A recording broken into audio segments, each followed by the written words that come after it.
From the New Arts and Media Studios in Milwaukee, I'm Charles Purcell. This is The Log. For the rest of the summer, we're presenting segments from our coverage of the first 6 months of the regime and the resistance.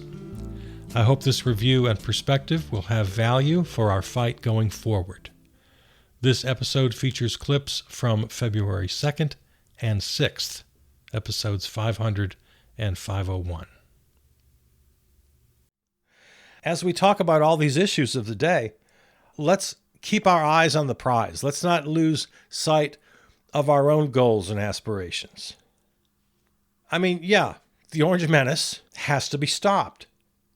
And if we could snap our fingers right now and go back to sort of a Clinton, Obama, Biden way of doing things, well, sure, that would be an improvement. Of course. Of course it would be. But we can't move the goalposts so far as to say then, well, okay, we're done. We need to keep our eyes on the prize of things like a universal healthcare system, a government healthcare system, open borders, free education, pre-K through grad school. We have radical ideas. The abolition of money. And if that's too much, at least getting money out of the center of every system we have, which now that's where it sits. So we have our own radical vision, one that I argue is positive, that doesn't pick sides, that doesn't have winners and losers. It's been said often, and I think can be argued pretty convincingly, that so much of the MAGA appeal is just to make liberals cry. They want to hate. They want to feel free to hate the right people. They want to feel free to hurt the right people. I don't want to hurt anybody. I don't want to make anybody cry. I don't want to taste their tears. Everything that I advocate for is for all of us. All right. As we stand in this moment, let's be real clear. We are witnessing a coup. In many other countries, there would be millions of people in the streets by now. I'm not asking you to panic. I'm asking you to gird your loins and do what you need to do. For much less than this, in other countries and other times, the streets have been filled with literally tens of millions of people. Do you remember before October 7th, the infamous October 7th of 2023 in Israel? Remember the millions upon millions of people in the streets. What were they protesting? Netanyahu was fiddling with the Israeli justice system for his own personal and political gain. The equivalent of what the Orange Menace does on an average Tuesday morning. He's done 10 times that. In other countries and other times, millions of people would already be on the streets. Remember the farmers a few years ago, many years ago? Millions of farmers in India striking, protesting over policy. Policy that, by comparison, nearly a drop in the bucket to what the Orange Menace has attempted here in the first 2 weeks. Remember the famous Midnight Massacre. For those of us old enough to remember, for the rest of us, I hope your history teacher taught you about this because it was a big deal. Richard Nixon, at the height of Watergate, ordered his attorney general to fire Special Prosecutor Archibald Cox. Refused. Richard Nixon fired that attorney general. Deputy Attorney General likewise refused to fire Archibald Cox, finding it to be unconstitutional. Richard Nixon fired him and ultimately Archibald Cox as well. So this was known as Nixon's Saturday Night Massacre. Made news all around the world, made the history books.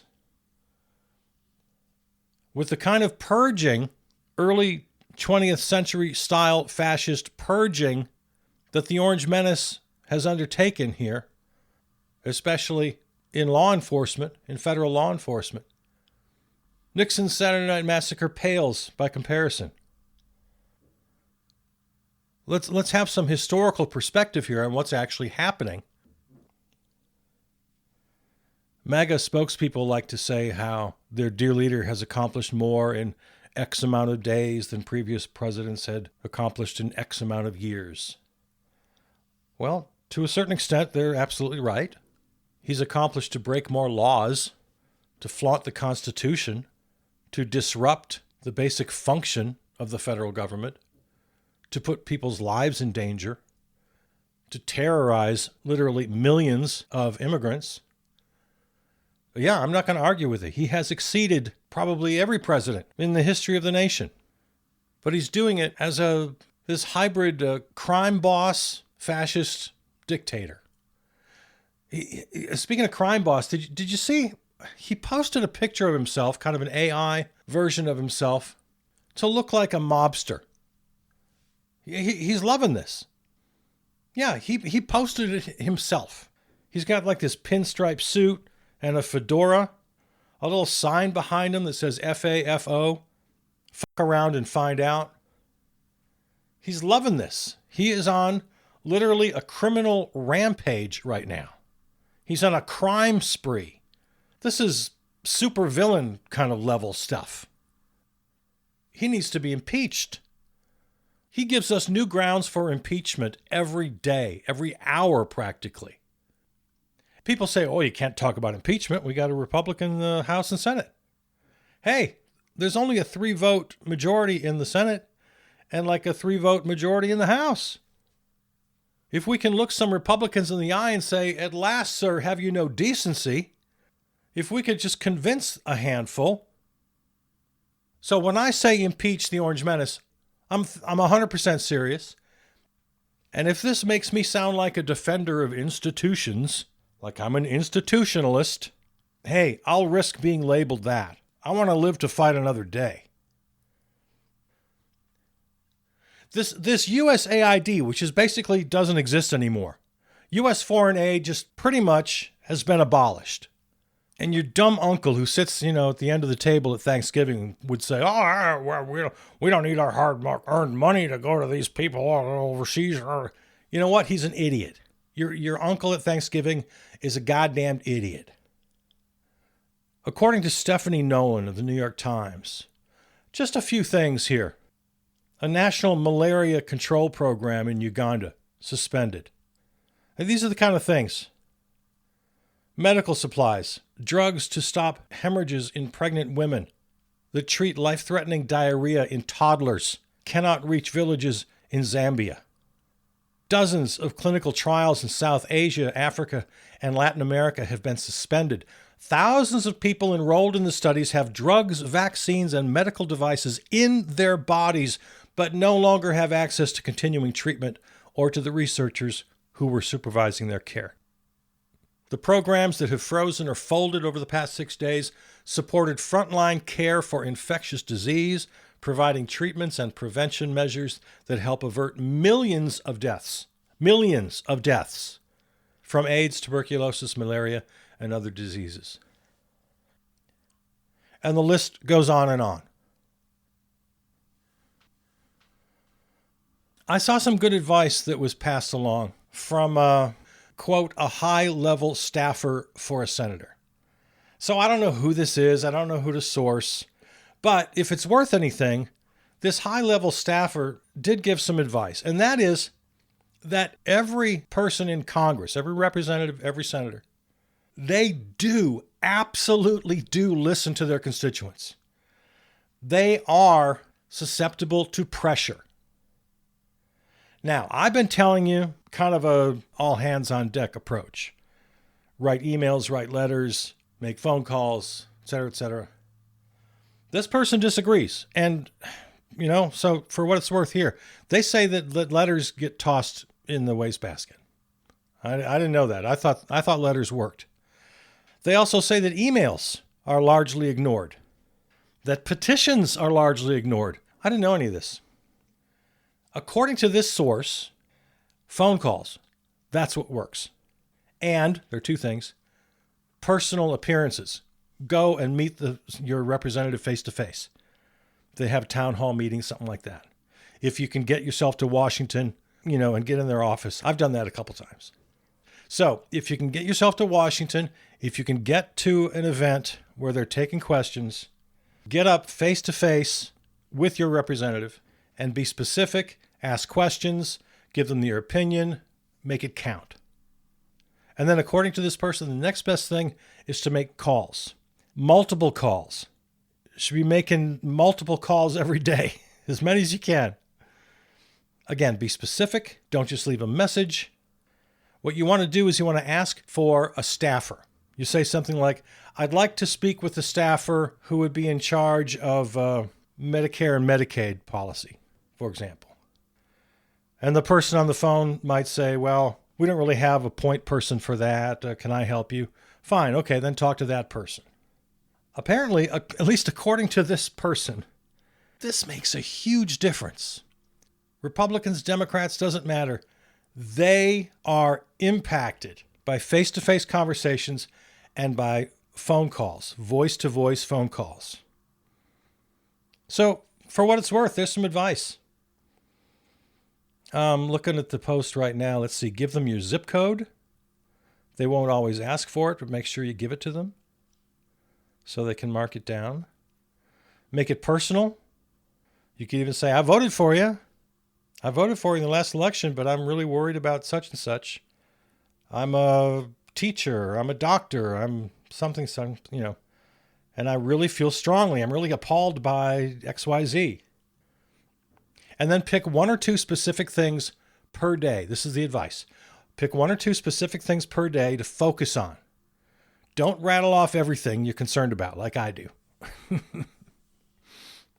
They want to know what one or two topics to mark you down for on their lists. So focus and be clear.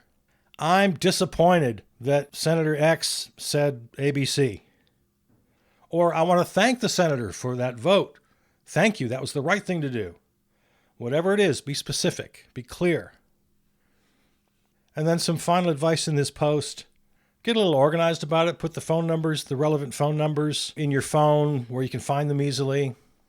Get some practice. Most people don't like to do this. It's hard to talk on the phone. I don't know, many, I don't know. I don't know where you fall on that scale. But for many people, this is a very difficult thing to do. According to this advice, it gets easier. And there are scripts you can follow, or you can write it out ahead of time and just read it. Or you can get some suggestions. There are lots of sources out there that will give you a script. So there's your call to action. This week's new lows, as I always say, there's a new low every week.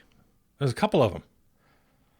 As part of the great purge here, the purge of data, the purge of systems, the purge of policy, one of the things, for no apparent reason except just to be cruel, as part of Biden's legislative programs, virtually all lead pipes around the country to be removed, saving lives of children. That's just over now. Lead pipe removal, add that to the list of the many things just scratched. So a new low. The idea has been floated that we should send prisoners, American prisoners, U.S. citizens, to El Salvador. El Salvador apparently has offered to take some of our worst prisoners and put them in their very worst prisons. Blatantly illegal, unconstitutional, but we know that doesn't matter anymore. And then in another entry of this week's new lows, exactly as we predicted on this program, the Orange Menace says he's going to turn Gaza into the Riviera of the Middle East. The U.S. will own it, have it, buy it, take it. I don't know how he thinks this is going to work. But yeah, he's just going to flatten the place, take over the Gaza Strip, level it.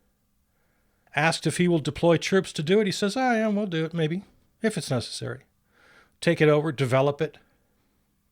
So this was an easy prediction to make because he alluded to this many times in the past. But now with Bibi Netanyahu right by his side, he just gets blunt about it. Yeah, we'll just take it over. The 2 million Palestinians can just go elsewhere. He's asking Jordan, Egypt, other places to just take them in and foot the bill for that. So just wants to create a permanent diaspora of Palestinians, take their land, turn it into a beachfront property, and he and his development buddies can have this great new resort on the Mediterranean. So it's disgusting, it's piggish, it's illegal, it's a war crime, it's ethnic cleansing, it's genocide, it's call it what you will. He's been hinting at this for a long time. You and I talked about it before the election. One of the many, many reasons not to vote for him when everybody was screaming at Kamala Harris for being soft on Israel. Sure, she was soft on Israel, but we said at the time, you think the Orange Menace is going to be better when he just pushes the Palestinians into the sea and takes over? So it didn't take any great insight. Believe me, I'm not bragging that I predicted this. It was pretty much obvious to anyone with eyes and ears. And of course, it's ridiculous. It's in the category with Panama and Canada and Greenland, who he also wants to take over.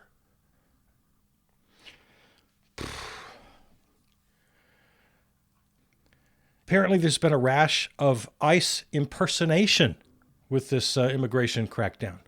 Yeah, Billy Bob and Joe Bob and, their cousins and their buddies are just pretending to be ICE agents and going out and trying to arrest people of color. So that's happening. In other headlines since you and I have spoken, it's been found that TikTok's algorithm exhibited a pretty substantial pro-Republican bias during the 2024 presidential race. Yeah, a pretty thorough study shows that TikTok, which we knew, especially those last few days, when they were openly kissing his ass on that deadline for closure, we are grateful to the wonderful President Trump who will save us. Remember that little notice that came up when you logged on to TikTok? Well, apparently they were at it long before that, all through the campaign. He was their guy, and they manipulated their algorithm so that left-leaning TikTok users got a lot more Republican-leaning messages, especially negative messages regarding the Democrats. And right-leaning users got substantially more pro-right, anti-left. And if you're saying, oh, well, that's just based on preferences. Now, the study was pretty thorough to take that into consideration. You know how studies work. They're constants, they're variables. These people are academics. They know what they're doing. So they took that into consideration. And kind of related to that, there's growing suspicion, and I'm not going to talk too much about this because I don't want to be accused of being a conspiracy theorist. I've never been that type at all. But I will report that there's been growing suspicion that Elon Musk rigged election systems in swing states. The Orange Menace himself, in that little weird coy way he has, that coy cryptic way he has of talking, he made remarks before and after the election, especially about Pennsylvania. He talked about how, Elon Musk really knows about those election computers in Pennsylvania. That really worked out for us. It's like, what are you talking about, man? He's like a little kid who does something bad, and he feels like he has to brag about it. So there's that. There's suspicion that the swing states were rigged. Pam Bondi has now had her first day in office, and she started with a flurry of orders, kind of mimicking her boss. Just a whole bunch of orders on day one, mainly focused on the whole investigate the investigators. They made promises about how they were going to be our retribution, investigate the investigators. Then they got in their little confirmation hearings and lied to senators. Oh, no, I wouldn't dream of being political. No, of course not. And then day one, boom. So that's happening. Tariffs were the big story over the weekend. And again, the press kind of got hoodwinked on that one. Tariffs on China, Mexico, and Canada were announced several days before they were to be implemented. I knew they were just bargaining chips. I knew they were just bluster. I wasn't going to go through with that.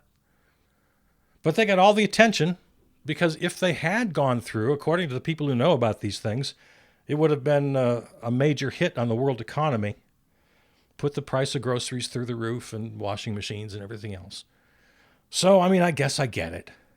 But, you and I knew that wasn't going to happen. Of course, then he lied about the so-called concessions he got from Canada and Mexico. That was It's just like he lied about Colombia. Remember just last week when he was claiming that Colombia caved on taking the immigrant flights. Well, none of that was true. Colombia refused to take that first flight because they were treating the immigrants unlawfully and inhumanely. He insisted that the United States follow international law. So Colombia won that one. And the Orange Menace just lied about it. He lied about Canada and Mexico. Their so-called concessions were things about putting people at the border and money for fighting the flow of fentanyl. None of this was conceded. These were all things that were already agreed to under President Biden. So if you haven't figured this out yet, he invents problems and then he solves problems that were never true and then he lies to you about it. It's all a big show. He's still just the guy on The Apprentice. That's all he ever was. That's all he'll ever be.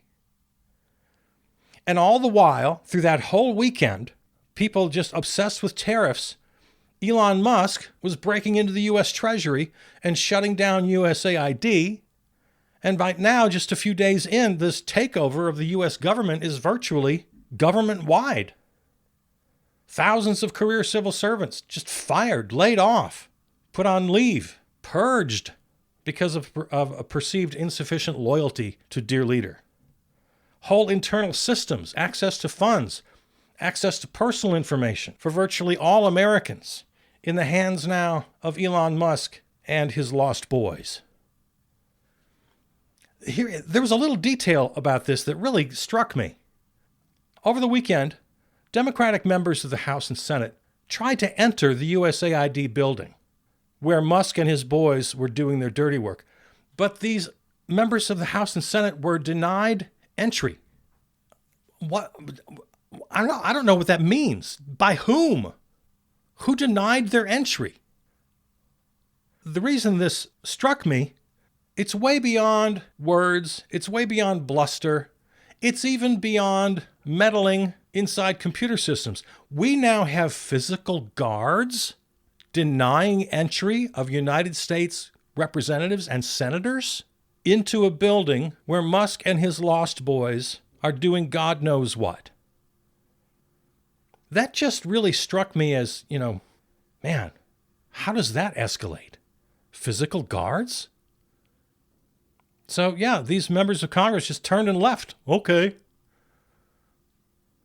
At some point, they have to go get their army? This is pretty frightening. So the word of the day is state capture. A guy by the name of Tyler McBrien at the New York Times wrote an article everybody's talking about. Political economists have a name for what's going on right now. They call it state capture. It occurs when wealthy private interests influence a government to such a degree that they can freely direct policy decisions and public funds for their own benefit or for the benefit of their buddies. Buddies is my word. 3 elements to this. The first is shaping law and policy. That certainly has been happening. Then capture the budget, which includes appointments, government contracts, regulatory decisions, so forth. And then disabling the checks on power, which, of course, we've seen with the firing of several inspectors general. The tamping down, or I should say the crushing of any dissent from cabinet members. He's chosen all lackeys and sycophants. The entire Republican Party has been put to heel. So yeah, no accountability. And as far as checks and balances go, that includes the media. And we certainly have seen how that has gone. As of this recording, Musk and his lost boys have already infiltrated USAID and virtually destroyed it. The Department of the Treasury, they've got their hands on the payment system and all of our information and Social Security numbers, our addresses, our employers' addresses. They've conquered the Federal Aviation Administration, FAA, the GSA, General Services Administration. They're the ones who lease property, federally owned buildings, land. Yeah, that's no small outfit. The Justice Department and the FBI. Yeah, Musk and his boys have infiltrated the very systems and from within are virtually controlling these organizations at this point. This is state capture. Centers for Medicare and Medicaid Services. The Department of Education, which, again, unlawfully, will be just virtually destroyed. A department of the U.S. government established by Congress. Only Congress can dissolve it.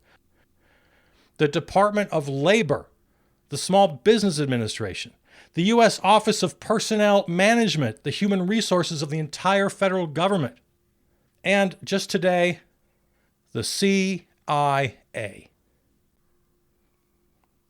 And then, of course, there's the media that's supposed to tell you about all this.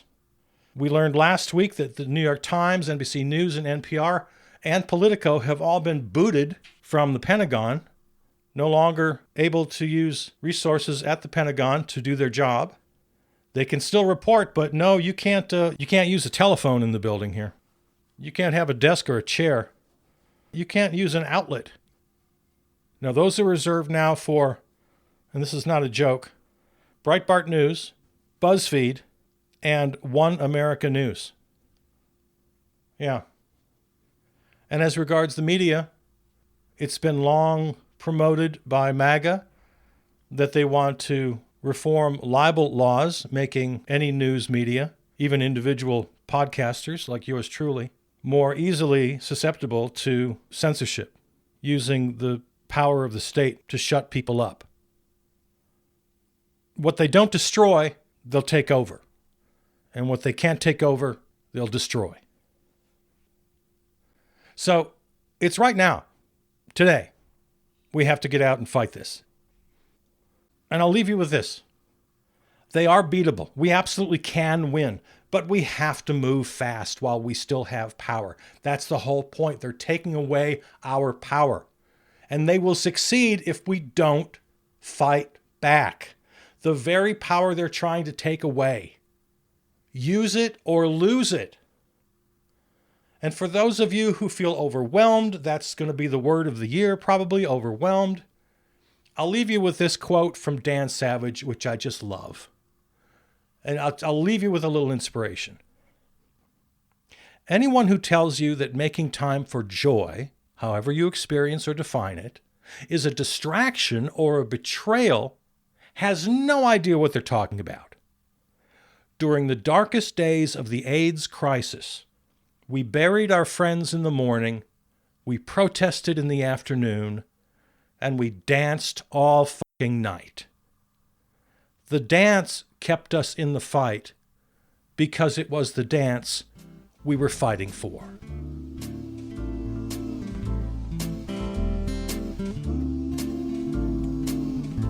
You've been listening to a best-of episode of The Log, featuring clips from February 2nd and 6th, episodes 500 and 501. Find all episodes at the website, charlespurcell.com, or on your favorite podcast platform.